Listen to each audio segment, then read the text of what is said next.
Hello and welcome to exams 2025. So let's start the topic without any further delay. So the first topic is about IUCN rate IUCN flags Western Ghat, Manas and Sundarban as significant concern sites. So IUCN কি কৰিছে Western Ghat ঠিক আছে আমাৰ যোনটো South Indiaৰ যেটো hill range আছে Western Ghat, Manas National Park আৰু তোমাৰ Sundarban এটা সুন্দৰবন আছে সুন্দৰবনক কি হিচাপে ডিক্লেয়াৰ কৰিছে সিগনিফিকেন্ট কনসাৰ্ন সাইট হিচাপে ডিক্লেয়াৰ কৰিছে সিগনিফিকেন্ট কনসাৰ্ন সাইট এটো হ'ব লাগিব ঠিক আছে তো প্ৰথম কথা হ'ল কি কনটেক্সট মই অলৰেডি কৈছো দা IUCN that means the International Union for Conservation of Nature recently আমি ডিসকাস কৰিছিলো the International Union for Conservation of Nature IUCN in its World Heritage Outlook 4 তেওঁলোকৰ যোনটো World Heritage ঐতিহ্য ক্ষেত্ৰৰ ঠিক আছে ৰিলেটেড যেটো আউটলুক 4 যোনটো তেওঁলোকৰ আহিছে 2025 যোনটো ৰিপৰ্ট তাতে ওয়েস্টাৰ্ন ঘাট মানস ন্যাশনাল পাৰ্ক আৰু সুন্দৰবন ন্যাশনাল পাৰ্কক তেওঁলোকে সিগনিফিকেন্ট কনসাৰ্ন ক্যাটেগৰি হিচাপে ডিক্লেয়াৰ কৰিছে ঠিক আছে সিগনিফিকেন্ট কনসাৰ্ন ক্যাটেগৰিত ৰাখিছে ঠিক আছে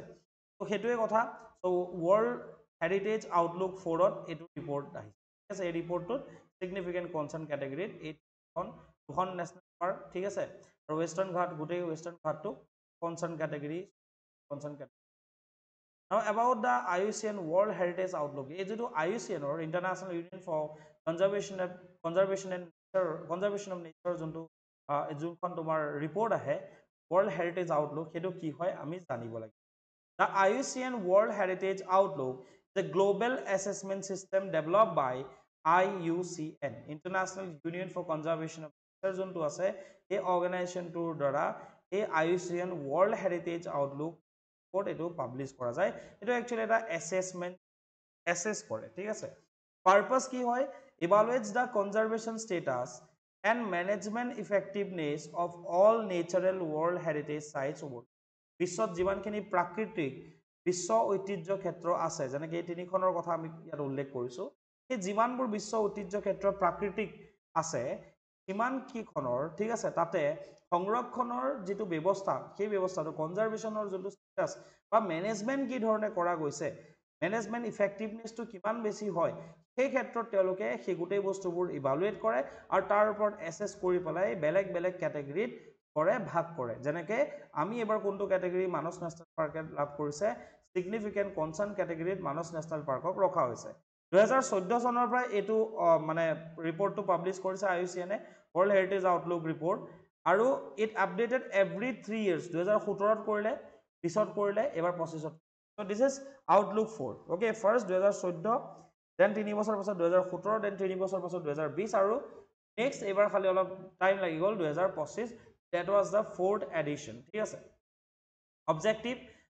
monitor how effectively these globally significant ecosystems are being protected and managed over time এই বিশ্ব ঐতিহ্য ক্ষেত্ৰসমূহ যিখিনি বিশ্বৰ প্ৰাকৃতিক ঐতিহ্য ক্ষেত্ৰ আছে এইখিনি ঠিক আছে মানে তোমাৰ কেনেকৈ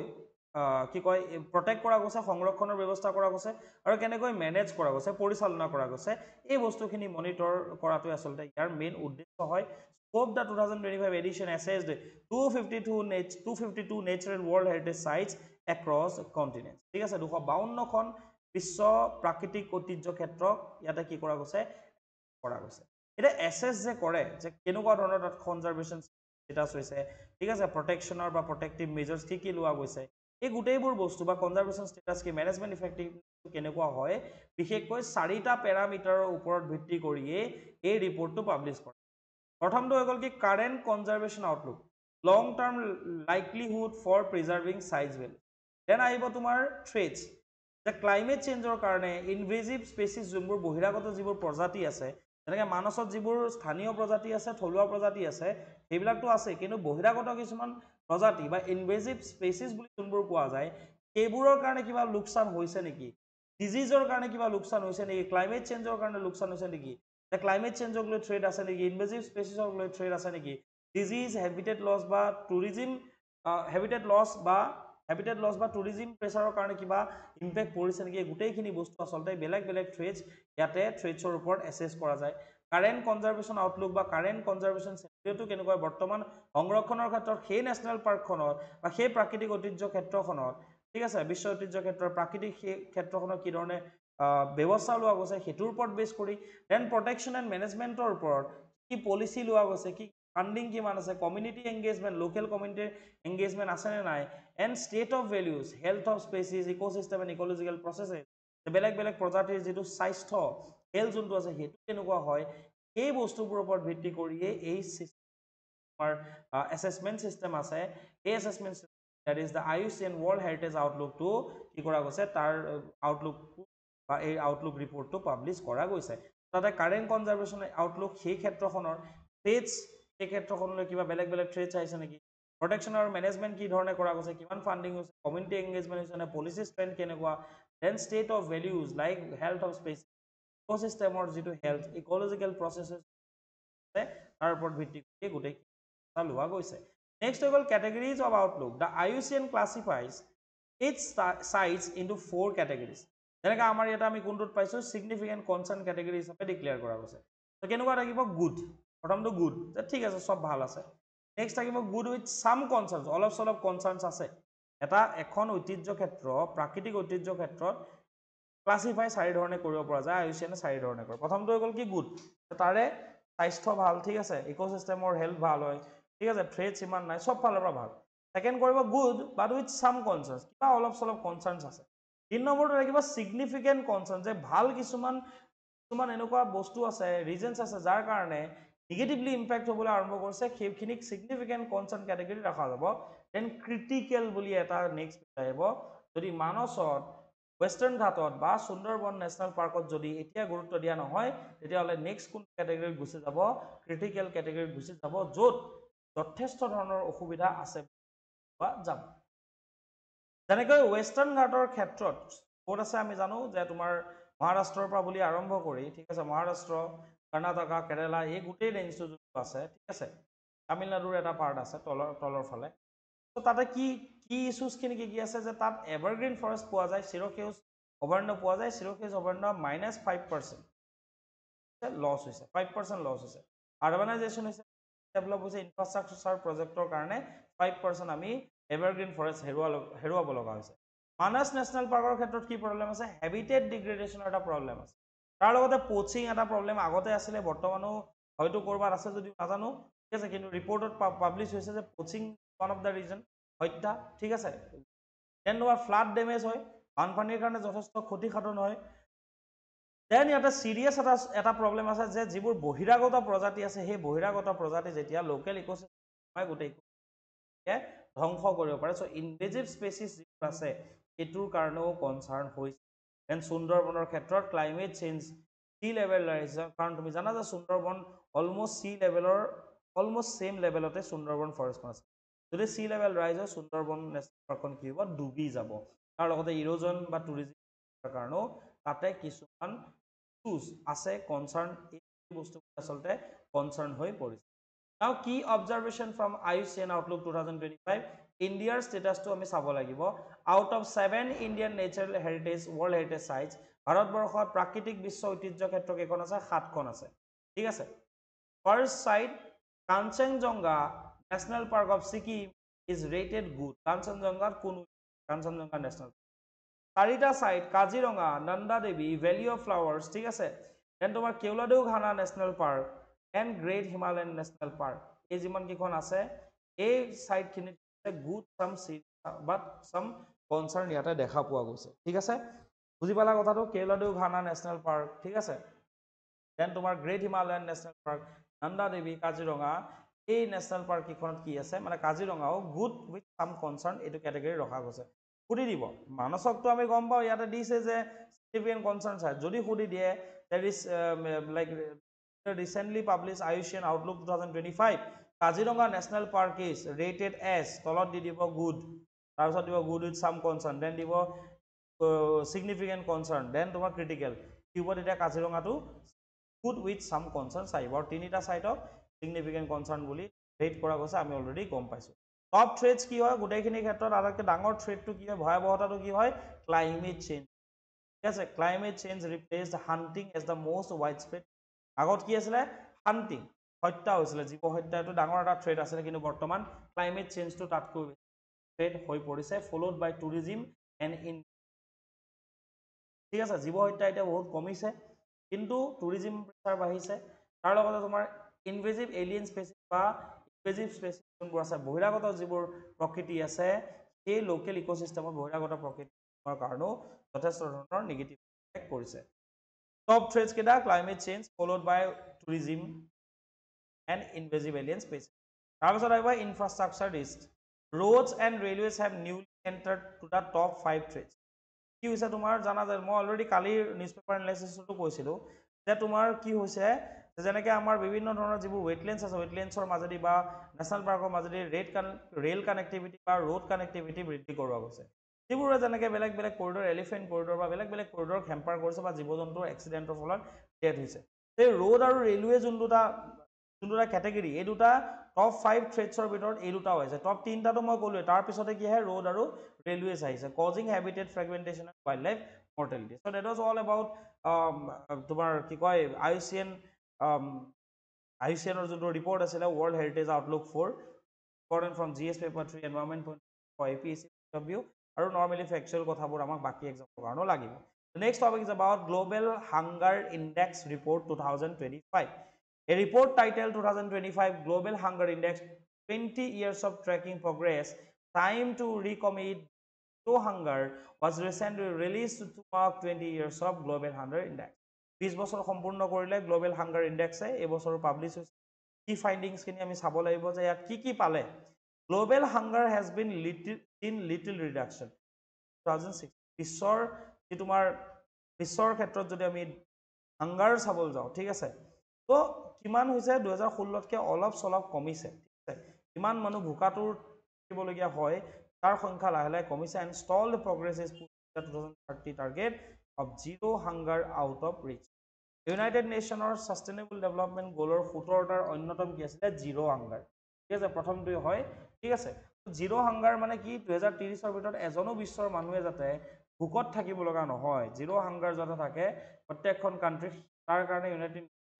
17টা ছাষ্টেইনেবল ডেভেলপমেণ্ট গ'লৰ ভিতৰত 17টা বহনক্ষম উন্নয়ন লক্ষ্যৰ ক্ষেত্ৰত এক নম্বৰতে কি ৰাখিছিলে জিৰ' হাংগাৰ that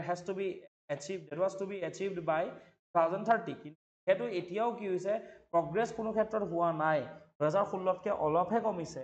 সেইকাৰণে কি হৈছে আমি 2030ৰ যোনটো সপোন আছে ইউনাইটেড নেশ্যনৰ সেইটো সমৰ্থ হোৱাটো আমি দেখা পোৱা নাই India is ranked 102nd among the 120 countries assessed with a global hunger index score of 25.8 which is classified as C the rank given to बहुत important static questioner फाলৰ পৰা 102nd rank out of 120 countries factors behind hunger crisis কিয় বিশ্বত এতিয়াও কিয় hunger issue টো আছে because of the conflict that is the primary driver আমি জানো গাজা আছে Israel Palestine Ukraine Russia conflict Sudan hunger issues ঠিক আছে ইথিওপিয়াৰ যে hunger issues সেই বস্তুবোৰ ঠিক আছে ডিউ টু কনফ্লিক্ট তাৰ লগত তোমাৰ ক্লাইমেট চেঞ্জ এণ্ড এনভাইৰনমেণ্টেল শ্বকছ হৈছে তাৰ কাৰণে ফুড চিষ্টেমটো ডেষ্ট্ৰয় হৈছে বহুত ক্ষেত্ৰত ইকনমিক ফ্ৰেজিলিটি আছে ইনক্লুডিং ইনফ্লেশ্যন বিশ্বৰ বিভিন্ন ঠাইত কি হৈছে বস্তুৰ দাম বাঢ়িছে যেনেকৈ Indian side examples of Pakistan কিমান বেছি ইনফ্লেশ্যন হৈছে কাৰেঞ্চি পাকিস্তানৰ কেনেকৈ ডেপ্ৰিচিয়েশ্যন আল্টিমেটলি কি হৈছে বিশ্বৰ ক্ষেত্ৰত হাংগাৰ নিৰ্মূল কৰাটো ঠিক আছে আমাৰ কাৰণে ইম্পচিবল হৈ গৈছে that reduce humanitarian official development assistance income inequality these are some reasons conflict is one of the main reasons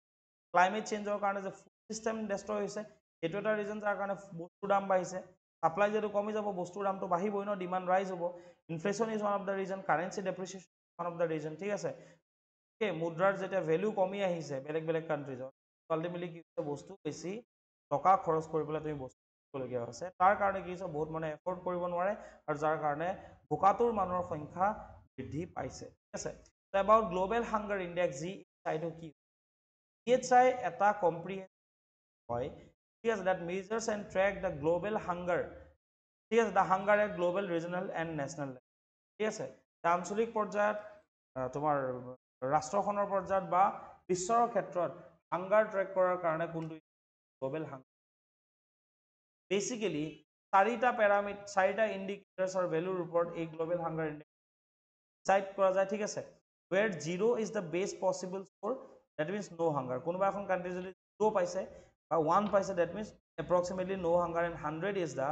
worst. ঠিক আছে, যেনেকৈ তোমাৰ কি হৈ যায়, কি কি চাৰিটা কেটেগৰীৰ ওপৰত চোৱা যায় হাংগাৰটো। প্ৰথম চাই আণ্ডাৰ নৰিছমেণ্ট মানুহৰ সংখ্যা কিমান হয়। আণ্ডাৰ নৰিছমেণ্ট মানে গ'ল কি, যিমান আমাক কেলৰি ইনটেক আমাক লাগে, সাপোজ আমাক 2000 কেলৰি পাৰ ডে আমাক লাগে, বাট যদি 2000 কেলৰি মেইনটেইন কৰিব পৰা নাই, ইনসাফিচিয়েণ্ট কেলৰি যদি ইনটেক কৰিছে, এইটো আণ্ডাৰ নৰিছমেণ্ট হয় বেচিকেলি আমাৰ, এইটো কথা আমি জানিব লাগিব। সেকেন্ড হৈ গ'ল চাইল্ড ষ্টান্টিং। চাইল্ড ষ্টান্টিং হৈ গ'ল children with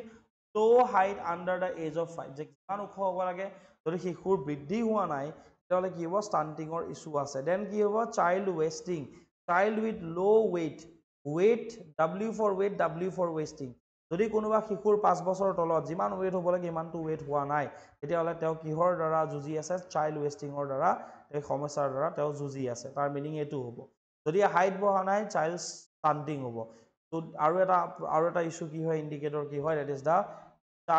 is the child mortality,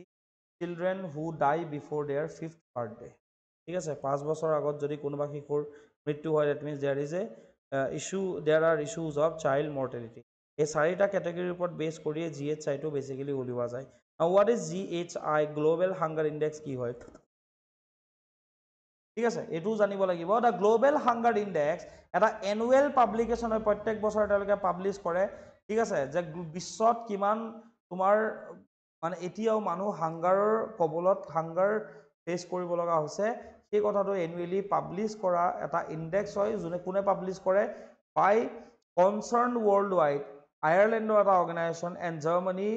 wealth hunger life যোনটো অৰ্গেনাইজেশ্যন আছে, এই দুটা অৰ্গেনাইজেশ্যনে মিলি এই এনুৱেল পাব্লিকেশ্যনটো কৰে। ঠিক আছে, ইয়াৰ জৰিয়তে এইটোৱে চাব বিচৰা হয় যে বিশ্বত যোনটো হাংগাৰ ট্ৰেণ্ডছ আছে, এই hunger ট্ৰেণ্ডছটো it aims to assess hunger trends to support evidence based policy making. ঠিক আছে, যে যাতে যেতিয়া তোমাৰ আমি গম পাম যে হাংগাৰ কিমান আছে, তো পলিচি মেকিংটো আমি সেনেকৈ কৰিব পাৰিম। স্ক'ৰ ৰেঞ্জ 0 to 100 লৈকে হয়, মই অলৰেডি কৈছোঁ। ঠিক আছে, with higher scores indicating greater levels of hunger and under nutrition. 5 number indicator framework. GHI scores are determined based on 4 indicators. মই অলৰেডি ক'লোঁ, under nourishment, child stunting, child wasting and child mortality. ইণ্ডিয়াৰ rank যদি চাবলৈ যাওঁ, 100 কিমান বুলি কৈছিলোঁ, 102nd আছিলে ন, 2024ত তোমাৰ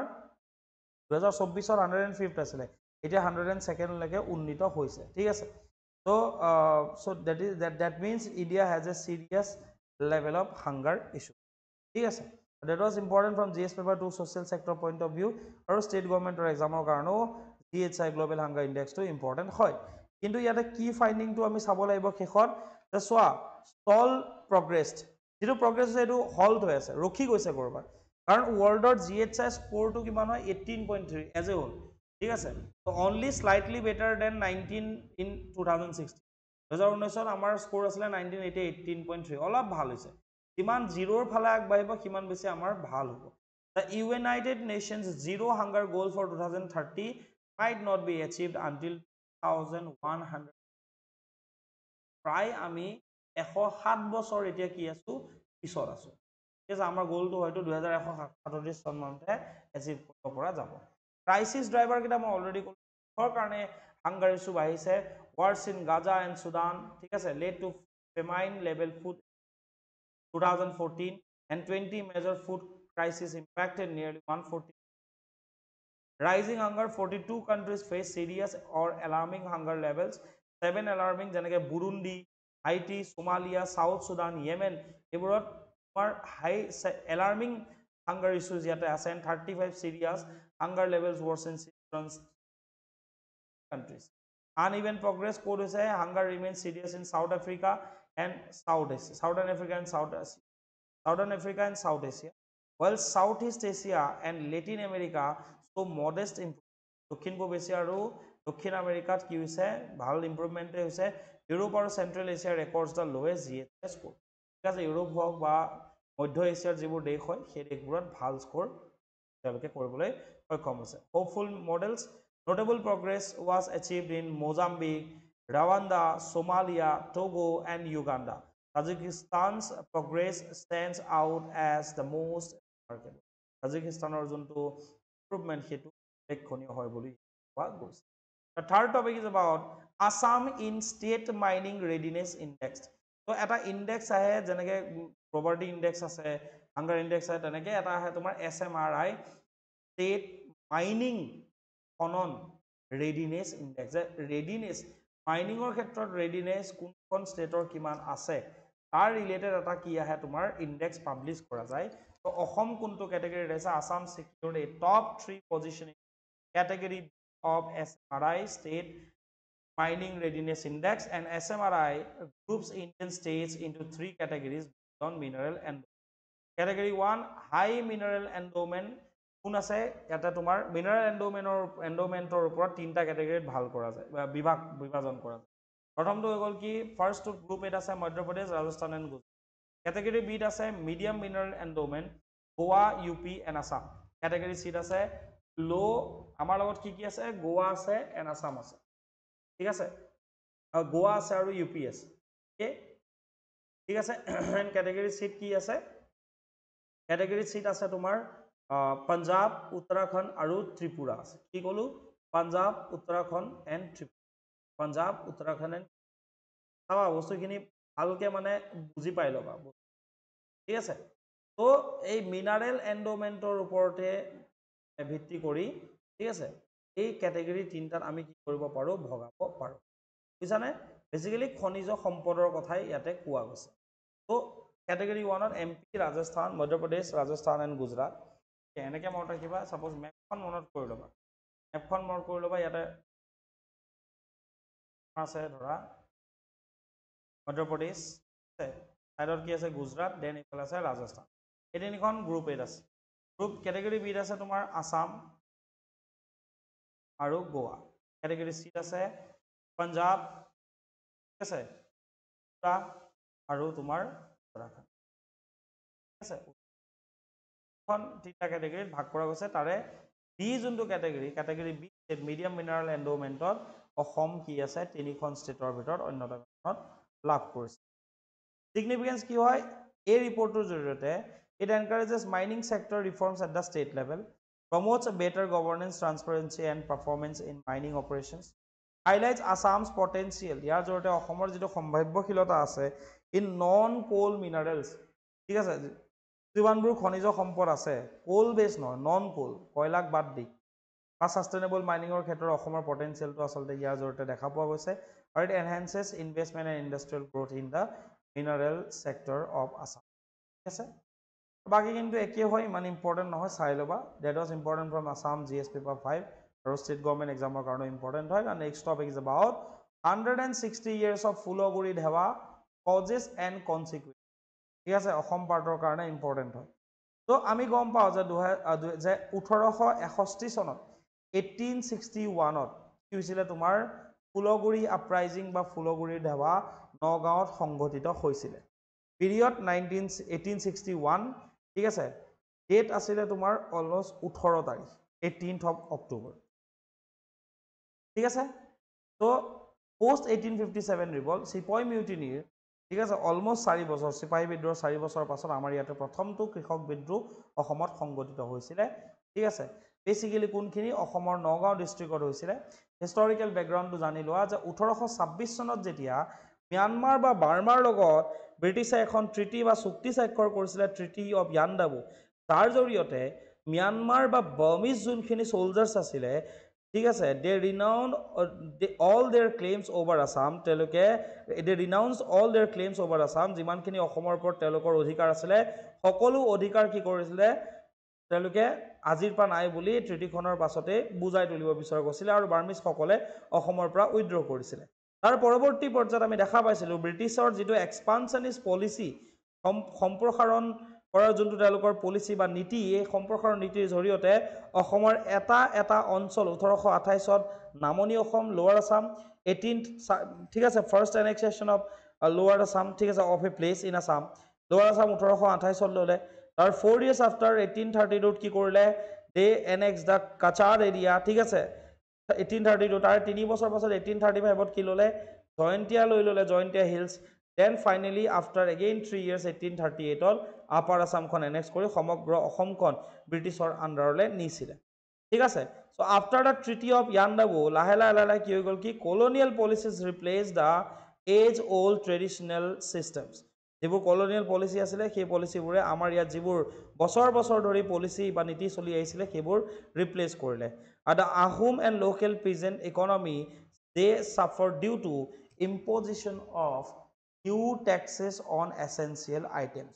ব্ৰিটিছে কি কৰিলে essential items টেক্স লগাই দিলে নোটেবলি যেনেকৈ তোমাৰ ক'লে যে এটা ৰিউমাৰো উলিওৱা গ'ল যে তামোল আৰু পাণৰ ক্ষেত্ৰত ব্ৰিটিছে এইবাৰ কি কৰিব বুলি কৈছিলে কোনোবাই যদি খেতি কৰে তামোল পাণৰ টেক্স দিব লাগিব বুলি কোৱা গৈছিলে তো সেইটো এটা বাৰ্নিং ইছ্যু আছিলে কাৰণ তামোল আৰু পাণৰ আমাৰ অসমীয়া সমাজত এছএমইজ ছ'চাইটিত যথেষ্ট কি আছে গুৰুত্বতা আছে কালচাৰেল ভেলিউ আছে ভিটেল নাট এণ্ড তোমাৰ কি কয় ভিটেল নাট আৰু কি আছিলে এইটো তোমাৰ সৰি এৰিকা নাট এণ্ড বিটেল ভাইনৰ কি আছিলে আমাৰ ইয়াতে আছিল নহয় এতিয়াও আমাৰ এটা কালচাৰেল বা সাংস্কৃতিক এটা গুৰুত্বতা আছে বা কালচাৰেল ভেলিউ আছে তো ব্ৰিটিছৰ লাহে লাহে যেতিয়া নিউ টেক্সেছ ল'লে তেওঁলোকে লাহে লাহে কি কৰি দিলে ৰেভিনিউ কালেক্ট কৰিব আৰম্ভ কৰিলে চ' তেওঁলোকৰ ৰেভিনিউটো এক্সপ্লয়টেটিভ আছিলে শোষণবাদী যি এটা যি নীতি সেই নীতি লাহে লাহে প্ৰচাৰ কৰিবলৈ ধৰিলে যিবোৰ বস্তুৱে আচলতে কৃষকসকলক নিগেটিভলি ইম্পেক্ট কৰিছিলে তাৰ লগতে disruption in the traditional paik system and village autonomy and rise of money lenders and intermediaries লাহে লাহে কি সমস্যা আহিলে যিবোৰ মানি লেণ্ডাৰ্ছ আৰু ইণ্টাৰমিডিয়েৰিজ মধ্যস্থতাকাৰীৰ এটা সমস্যাই দেখা দিলে লাহে লাহে এইবোৰ বস্তু যেতিয়া হৈ আছিলে ব্ৰিটিছে দুই তিনিটা আৰু কাম কৰিছিলে what British did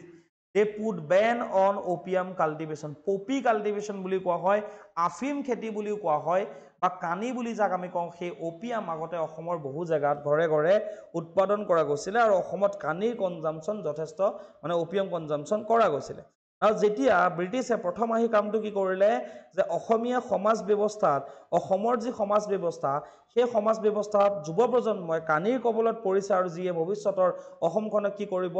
Asomiya ছ'চাইটিখনক negatively impact কৰিব বুলি কৈ তেওঁলোকে কি কৰি দিলে দে put Ben on opium cultivation আফিম খেতি বন্ধ কৰি দিলে আৰু আফিম খেতি যেতিয়া বন্ধ কৰি দিলে আফিম খেতি বন্ধ কৰাৰ লগতে তেওঁলোকে আৰু এটা কাম কি কৰিলে যে বহু ঠাইত কি কৰিলে তোমাৰ বহু অঞ্চলত ব্ৰিটিছে যিটো ৰেভিনিউ কালেকশ্যনৰ মেথড তেওঁলোকে আনিছিলে সেই ৰেভিনিউ কালেকশ্যনটো এটা এক্সপ্লয়টেটিভ ৰেভিনিউ কালেকশ্যন তেওঁলোকে ইন্ট্ৰডিউচ কৰিলে এটা শোষণবাদী ঠিক আছে মাটিৰ খাজানাৰ কথা কৈছোঁ ঠিক আছে খাজানা বৃদ্ধি তেওঁলোকে কৰিলে ক'ৰবাত 70 to 80% খাজানা ইনক্ৰিজ কৰিলে তো প্ৰথম কথাটো আছিল যে অসমত age old tradition of cultivating the opium সেইটো বন্ধ কৰি দিলে ছেকেণ্ড কথা হৈ গ'ল কি লেণ্ড ৰেভিনিউ ইনক্ৰিজ কৰিলে আৰু 3 নম্বৰ যোনটো কৈছিলোঁ যে তামোল আৰু পাণৰ যদি কোনোবাই খেতি কৰিম বুলি কৈছিলে সেই তামোল পাণৰ খেতিটো কি কৰিছিলে টেক্স লগাব বুলি ব্ৰিটিছে কোনোবাই ৰিউমাৰ স্প্ৰেড কৰি দিলে আৰু ৰিউমাৰ স্প্ৰেড কৰি দিয়াৰ পাছত কি হৈ গ'ল অসমীয়া মানুহ আৰু ৰখি নাথাকিলে ঠিক আছে কোৰ্ছ অফ দ্য আপৰাইজিং এটা চাব লাগিব যে থাউজেণ্ডছ অফ পিজেন্টছ গেডাৰ্ড এট ফুলগুৰি হাট উইকলি মাৰ্কেট যিখন আছিলে ফুলগুৰি সকলো গোট খালে এণ্ড এক্সপ্ৰেছ দেয়াৰ গ্ৰিভেঞ্চেছ পিচফুলি তেওঁলোকে নিজৰ যিখিনি অসুবিধা আছে সেই অসুবিধাখিনি ব্ৰিটিছ অফিচিয়েলৰ সন্মুখত উত্থাপন কৰিলে নাও হোৱাট ব্ৰিটিছ